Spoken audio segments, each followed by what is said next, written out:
Halo penikmat sepak bola tanah air, kembali lagi di Bermain Bola. Bersama kami berdua di sini tempat kita membedah si kulit bundar sampai ke akar-akarnya. Pastinya. Pekan ke-26 Serie A baru saja usai dan jujur saja, Liga Italia musim ini makin gelap buat para pesaing Inter Milan. Kita harus bicara jujur, apakah trofi Scudetto sudah bisa kita kirim ke kota Milan sekarang juga? Kota Milan yang biru dong ya? Kayaknya sih udah bisa dikemas ya trofinya. Di episode hari ini kita akan bahas tuntas bagaimana Inter makin dingin di puncak setelah melibas Lecce. Tapi yang lebih seru kita akan bedah tsunami di Turin. Juventus di bawah Spalletti malah rontok di tangan komonya Cesc Fabregas. Apa yang salah dengan sinyonya tua? Itu benar-benar di luar prediksi. Jangan beranjak dulu karena kita juga punya segmen khusus membahas momen kontroversial di San Siro. Apakah Milan benar-benar dirampok saat menjamu Parma? Dan tentu saja kita akan intip performa Emil Audero yang harus rela gawangnya dibombardir anak-anak muda Roma. Banyak banget yang bakal kita bahas nih hari ini. Siapkan kopi kalian, kencangkan volume, karena kita akan mulai bermain bola. Let's kick off. Oke, mari kita mulai dengan fakta di lapangan. Harus diakui, jarak 10 poin di puncak klasemen pada fase ini, 64 poin untuk Inter berbanding 54 poin untuk Milan, itu bukan lagi sekedar keunggulan. Ini udah masuk ranah dominasi absolut. Benar banget. Jauh banget itu jaraknya. Betul. Tapi buat kalian yang terus ngikutin pergerakan liga, poin utamanya bukan cuma di angka-angka itu. Hari ini misi kita adalah ngebongkar bagaimana celah 10 poin ini bisa tercipta. Bukan cuma dari kacamata formasi di atas lapangan, tapi dari sisi psikologis. Sisi psikologis ya? Iya, kita lihat tim-tim pengejar Inter ini tuh ngalamin semacam kelumpuhan mental pada momen-momen krusial yang nggak terduga. Kita bakal coba rajut benang merah dari kehancuran taktis di Turin sampai drama psikologis di San Siro supaya kalian dapat gambaran utuhnya. Nggak cuma sekedar lihat papan skor. Oke, mari kita urai ini. Kita mulai dari titik nadir di San Siro. Buat kalian yang semalam nonton laga AC Milan ngelawan Parma, atmosfernya tuh kerasa banget menyesakan. Berat banget. Milan kalah 0-1 di kandang sendiri. Dan kekalahan ini rasanya kayak palu godam gitu loh buat sisa harapan Scudetto mereka. Yang bikin aku geleng-geleng kepala, gimana ceritanya Parma yang notabene tim tamu bisa datang dengan blok pertahanan serendah itu, ngebiarin Milan pegang bola, tapi ya justru Milan yang kelihatan kehabisan akal. Nah, itu contoh klasik dari jebakan taktis sebenarnya. Parma tahu persis kalau Milan musim ini tuh sering banget kesulitan ngebongkar pertahanan yang rapat atau low block. Berarti emang udah di scouting mateng-mateng ya? Pasti. Parma main sangat pragmatis. Mereka numpuk pemain di area sepertiga akhir, terus nutup semua jalur umpan vertikal yang biasa dipakai Milan. Jadi ketika sebuah tim dibiarin pegang bola, tapi dipaksa cuma muter-muter aja di area yang nggak bahaya, frustrasi pemain tuh perlahan pasti numpuk. Dan puncaknya terjadi di menit ke-80 kan, gol sundulan Mariano Troilo itu. Tapi proses golnya sendiri, kan ampun deh itu drama penyiksaan mental banget buat Milan. Iya, yang soal VAR itu kan. Betul, Troilo cetak gol, tapi wasit kan langsung niuplu itu karena ngelihat ada dugaan pelanggaran. Lautaro Valenti dari Parma kelihatan banget nabrak atau minimal ganggu pergerakan Maignan di udara. Maignan juga udah protes keras banget, tapi terus kita disajikan penantian panjang dari ruang VAR. Buat pemain, nunggu review VAR lama-lama di menit kritis pas lagi tertinggal itu nyiksa banget kan? Wah, nyiksa banget sih. Wasit awalnya yakin itu pelanggaran, tapi petugas VAR ternyata ngasih interpretasi beda soal intensitas kontak itu. Dan begitu golnya akhirnya disahkan, mental pemain Milan langsung jatuh. Mereka udah nggak punya cukup waktu dan ketenangan buat merespons. Buntu. Buntu total. Tapi kalau kita mau adil, masalah Milan di laga itu sebenarnya udah mulai jauh sebelum Troilo cetak gol. Sialnya mereka itu udah mulai dari sesi pemanasan. Nah, ini yang bikin aku merinding waktu bacanya. Matteo Gabbia cedera otot pas pemanasan. Sebelum kick-off udah harus ditarik. Parah. Tapi insiden yang paling ngeri terjadi pas laga udah jalan. Ruben Loftus-Cheek tabrakan brutal banget sama Eduardo Corvi, kipernya Parma. Loftus-Cheek sampai dipakein penyangga leher, neck brace gitu, terus ditanduk keluar. Kabar terakhir kan dia butuh perawatan gigi dan tes trauma kepala. Aduh, itu ngeri banget sih melihatnya. Iya kan? Gimana sebuah tim bisa tetap fokus secara taktis kalau habis ngelihat temannya sendiri diangkut keluar dalam kondisi traumatis kayak gitu? Apalagi Pulisic juga sempat buang peluang emas. Secara manusiawi itu sulit banget. Sepak bola kan soal momentum ya. Pas lihat temen cedera kepala yang mana protokol medis sekarang super ketat soal itu, fokus pemain pasti ambyar. Ritme Milan langsung hancur. Hilang keseimbangan ya? Tepat. Efisiensi Milan menguap barengan dengan hilangnya fokus. Dan ngomongin soal efisiensi, coba kita kontraskan dengan Inter Milan. Di saat Milan hancur dan panik, Inter main ke markas Lecce dan menang bersih 2-0. Dingin banget Inter mainnya. Sedingin es. Gak ada drama eksekusi klinis lewat Hendrik Mkhitaryan di menit ke-75 dan Manuel Akanji di menit 82. Inilah yang namanya mentalitas juara. Mereka efisien, mematikan, dan terus menjauh di klasemen tanpa ampun. Nggak ngasih napas buat yang ngejar. Oke, beralih dari Milan, sekarang kita ngomongin kejutan terbesar pekan ini. Tsunami di Turin. Wah, ini nih. Juventus kalah 0-2 dari Como di Allianz Stadium. Buat kalian yang mungkin lupa, ini kekalahan kandang pertama Juve sejak Maret 2023 loh. Waktu itu mereka kalah 0-4 dari Atalanta. Udah setahun lebih mereka jago kandang. Betul, dan sekarang diruntuhkan sama Como racikannya Cesc Fabregas. Pertanyaannya, kok bisa Fabregas ngebongkar pertahanan Juve segampang itu?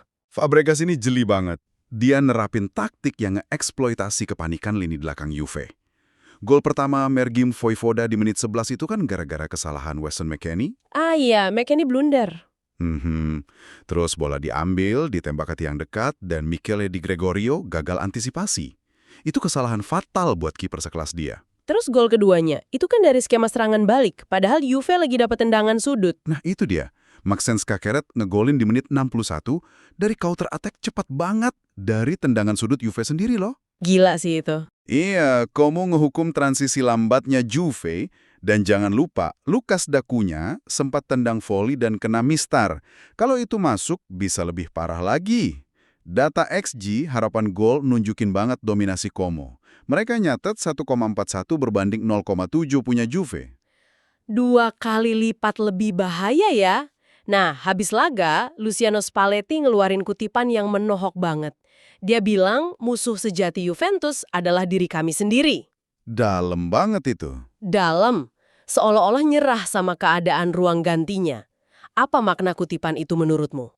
Spalletti itu secara nggak langsung ngakuin kalau timnya rapuh secara psikologis. Mereka hilang percaya diri.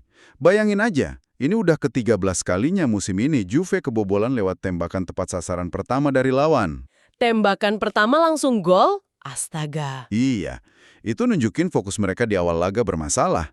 Memang sih, Spalletti bisa aja nyalahin badai cedera. Kan banyak yang absen tuh. Betul, Bremer absen, Holm, Vlahovic, Milik.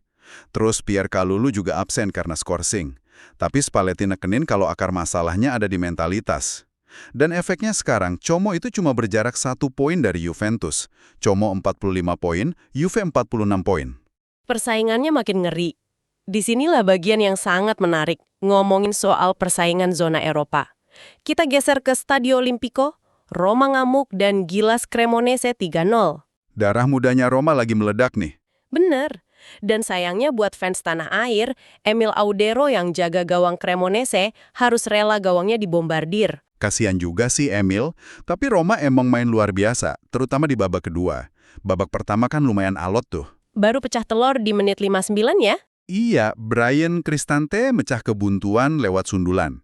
Terus di menit 77, Evan Endika ngegandain keunggulan. Dan proses golnya ini cantik banget. Memanfaatkan pantulan tumit atau backheel dari Cristante. Terus ditutup sama bintang muda mereka, Nicolo Pisilli di menit 86. Menang 3-0 dan dapat 3 poin penuh. Roma sekarang mengoleksi 50 poin, yang artinya mereka menyamai poin Napoli di peringkat ketiga. Betul. Dan tahu kenapa Napoli bisa kekejar? Karena mereka tumbang lawan Atalanta kan? Iya, Napoli kalah 1-2 di markas Atalanta. Padahal Napoli sempat unggul duluan lewat Samboy Kuma di menit 18. Tapi Atalanta tuh mentalnya baja. Mario Pasalic nyamain kedudukan lewat sundulan di menit 61, dan Lazar Samardzic balikin keadaan di menit 81. Jadi klasemennya gimana tuh sekarang? Makin gila. Jarak poin antara peringkat kedua sampai peringkat ke-7 sekarang cuma terpaut 9 poin aja. Persaingan zona Eropa bener-bener ketat. Siapa aja bisa kepleset. Nggak ada yang aman. Nah, Dari tensi persaingan poin, sekarang kita masuk ke tensi yang lebih panas di luar lapangan. Awan hitam kontroversi. Tapi sebelum itu, aku mau negasin dulu ke kalian pendengar setia bermain bola, di segmen ini kita sepenuhnya netral. Kita nggak memihak klub manapun, kita cuma nyampein fakta berdasarkan sumber laporan yang ada. Deal ya? Sepakat, kita bahas secara objektif aja. Kita bakal bahas drama diving Alessandro Bastoni yang terjadi sepekan sebelumnya pas derby di Italia lawan Juventus. Dan seperti yang kita bahas tadi, ini ada efek dominonya ke absennya Pierre Kalulu waktu Juve kalah lawan Como. Betul. Mari kita urutkan kronologinya. Bastoni kan jatuh di kotak penalti. Tapi kalau dilihat dari tayangan ulang, kontak dari Kalulu itu sangat minim. Minim banget sih emang. Iya, tapi karena jatuhnya kelihatan meyakinkan, wasit Federico Lapena ngeluarin kartu kuning kedua buat Kalulu.